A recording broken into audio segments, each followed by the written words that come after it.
So have you noticed in yourself when you first meet someone and this person is a little bit over the top, a little out there, and you right away dislike them?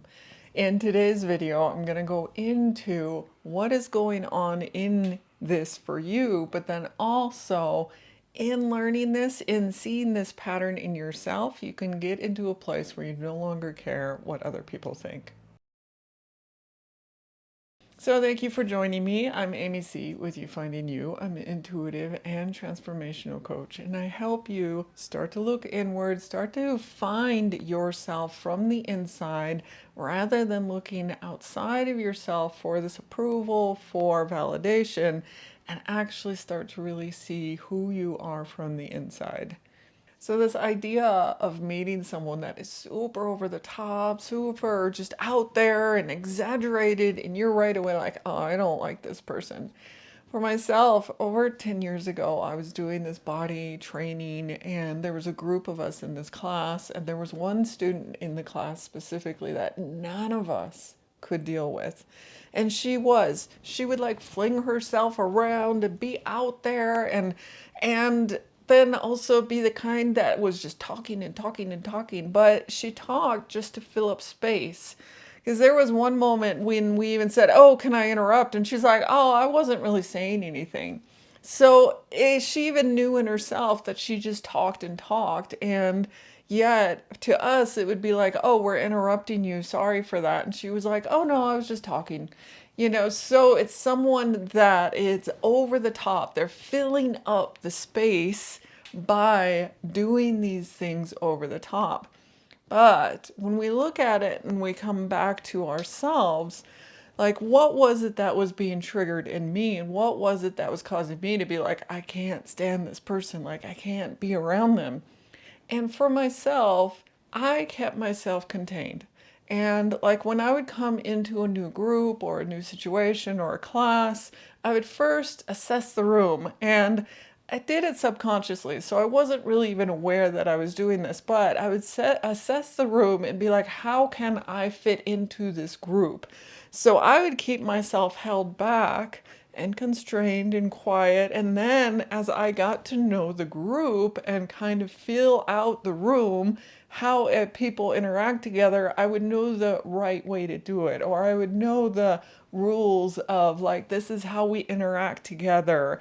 And I would even shift or mold myself to be in that group. Now, I'm not saying that was a healthy way in myself of being, but that was how I approached things. Whereas this other student would be just out there and unaware of the room. So here we were on opposite ends of this, where I was like hyper aware of what was going on in the room, and she seemed to be completely unaware of what was going on in the room.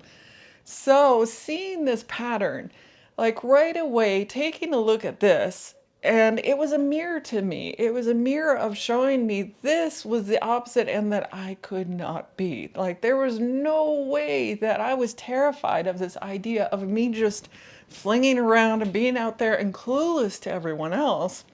Because in myself, I believed as I did that, I would be ostracized from the group. I wouldn't belong. And which, to some extent, she actually didn't belong with any of us because none of us could seem to interact with her without our own things being triggered in us of like, no, I can't do this. I can't be around you.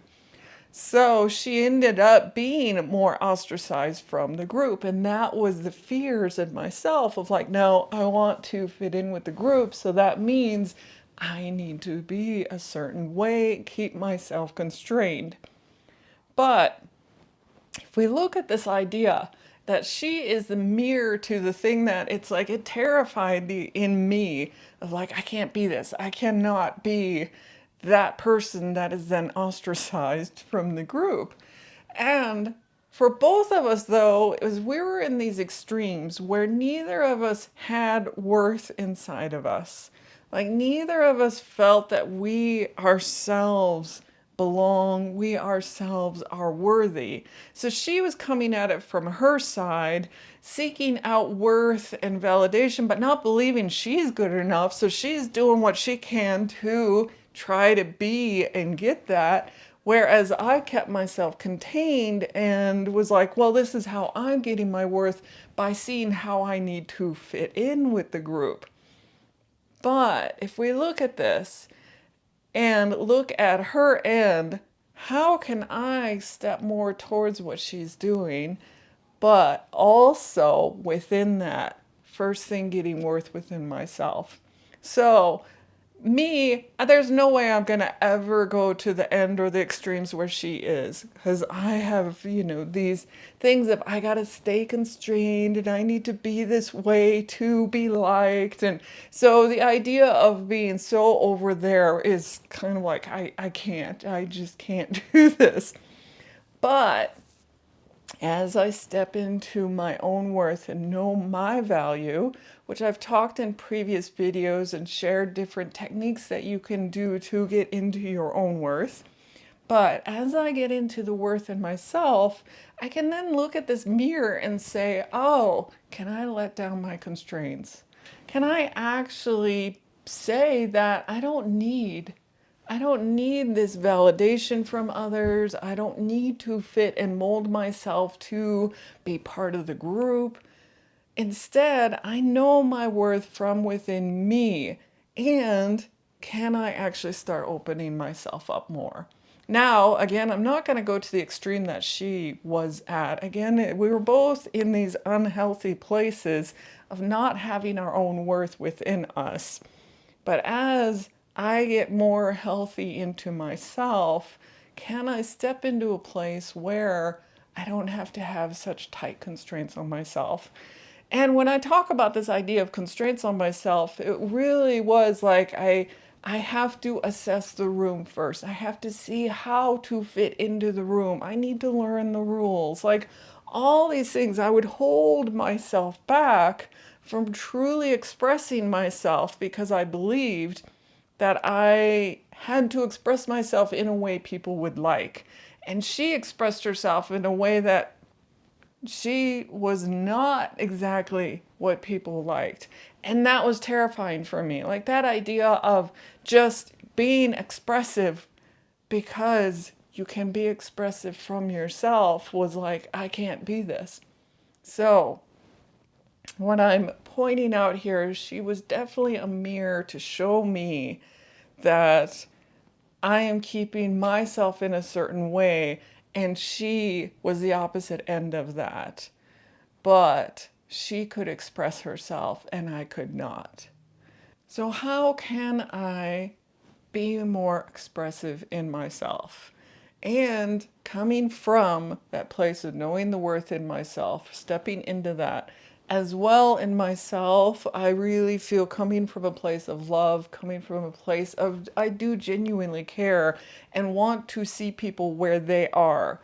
So for myself, I still want that awareness. And where I felt like this other student didn't have any awareness and she was just out there expressing herself, it's like, well, she was showing me that I want more of that and I'm keeping myself constrained. But I also really appreciate that I am aware of others around me and that I can take this in and that I can then start to see, well, I can be aware of others, but I also can start to express myself and be able to really step into a place in myself that is more secure, that is more authentic and real in myself. So thank you guys for joining me today. If you are enjoying and getting value out of these videos, do hit that like, share, and subscribe. Thank you again. I'll see you in the next video.